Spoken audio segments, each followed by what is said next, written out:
man-manā bhava mad-bhakto mad-yājī mam namaskuru evaiṣhyasi yuktvaivam ātmānaṁ mat-parāyaṇaḥ. This is verse number 34 from chapter 9. Chapter 9, the Raj Vidya Yoga, king of all the knowledge. The last verse is the 934, and it conveys a very important message, which is the summum bonum of Bhagavad Gita. The Lord is telling Arjun, man-manā bhava mad-bhakto mad-yājī mam namaskuru evaiṣhyasi yuktvaivam ātmānaṁ mad-parāyaṇaḥ. If you connect with me, if you absorb your mind in me by surrendering yourself to me, you will certainly come to me. And the way to do is to worship the Lord, become a friend to the Lord, become connected, become surrendered, etc.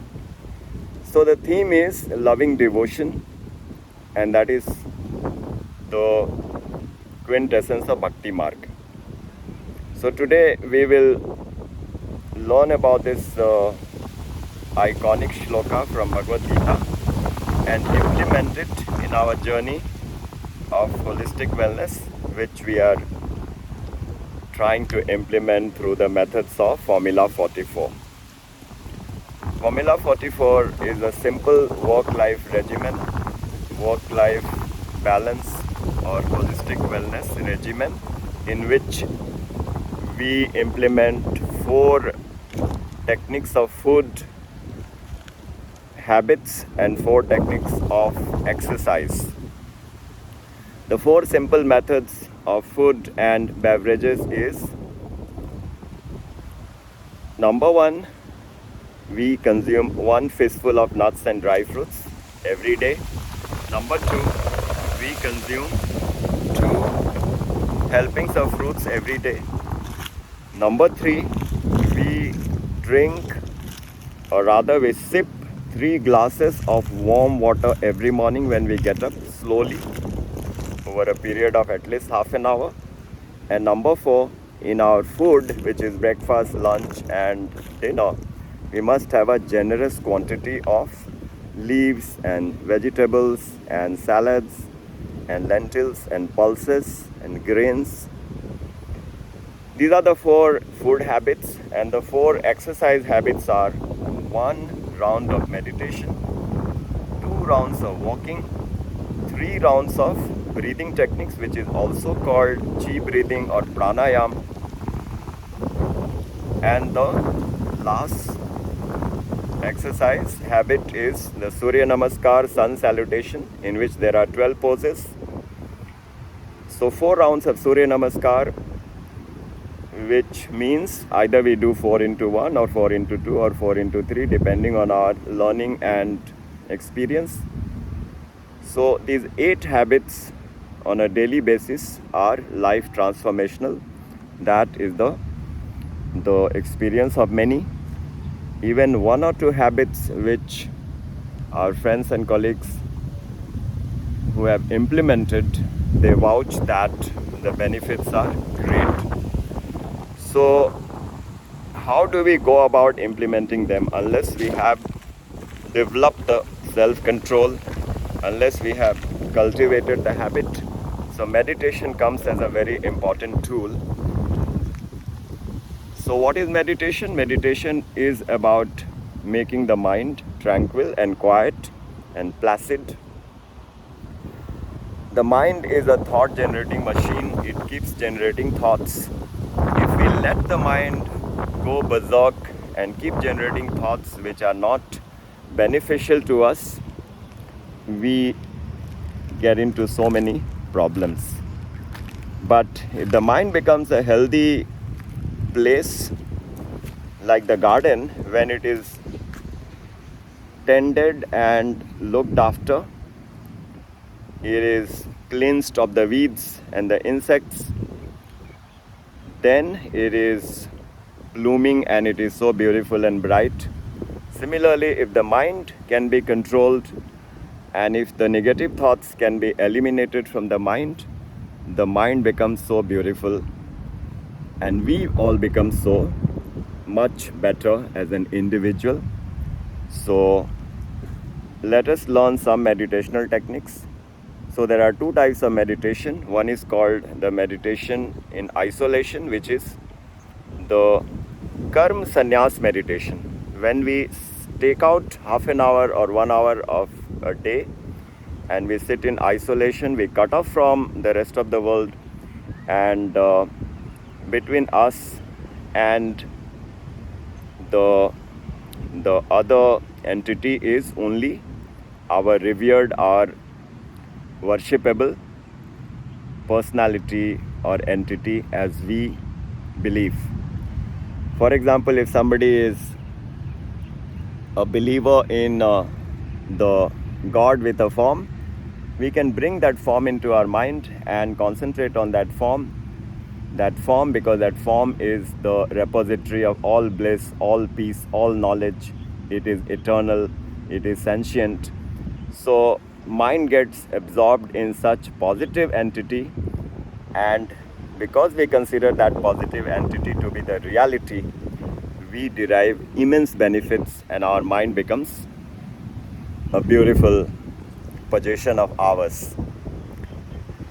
On the other hand, if we are not controlling our mind, it is subjected to all kinds of negative emotions, which are greed, anger, jealousy, frustration, fear, and unnecessary desires, which rob us of our joy in life. So this is the knowledge about meditation.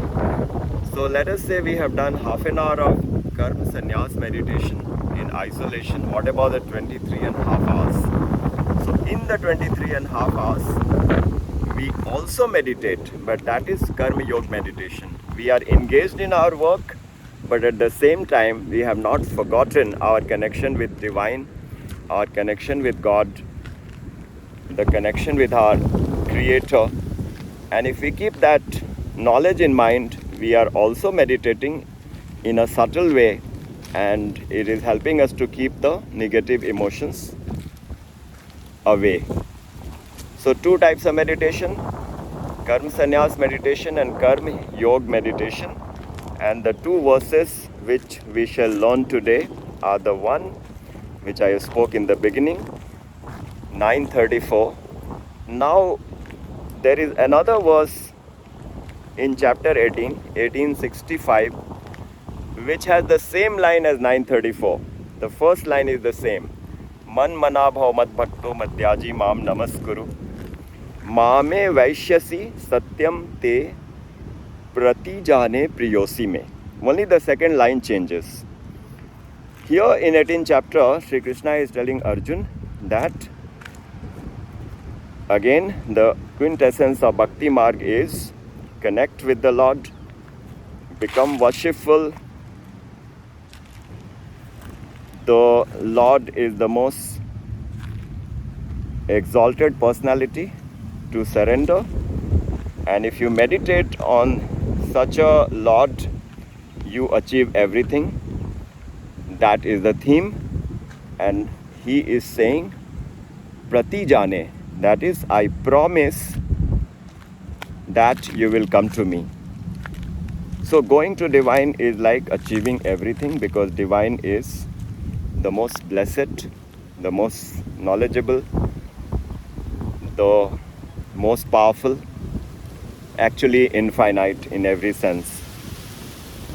So these are the two shlokas, two verses for the meditation from Bhagavad Gita, the Song of God, and we are immensely thankful to Swami Mukundanand to have written the commentary in a simple way so that ordinary people like us can understand.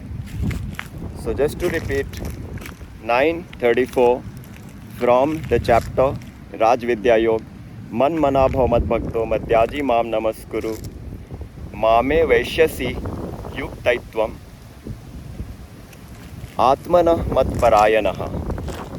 And 1865, the chapter of Mukta Sannyas Yoga, which says, man-manā bhava mad-bhakto mad-yājī mam namaskuru. Mad-yājī mam namaskuru. Māme evaiṣhyasi satyaṁ te pratijāne priyosi me. Both verses are talking about surrender, are talking about devotion, are talking about the belief in God, that whatever is not understood by us, the spiritual, there is a God behind all these, and our soul is eternally connected to that entity. But because of the material energy, we forget that connection and we experience suffering, we experience illusion, we experience negativity. If we can connect with the source of all the energies, which is God, we are back into perfect health, perfect peace, perfect bliss, and it is so much easier to cross over the boat of material existence easily. Thank you all very much for listening to the two verses of Bhagavad Gita, the Song of God, and let us hope we can implement them and meditate as discussed. Take care.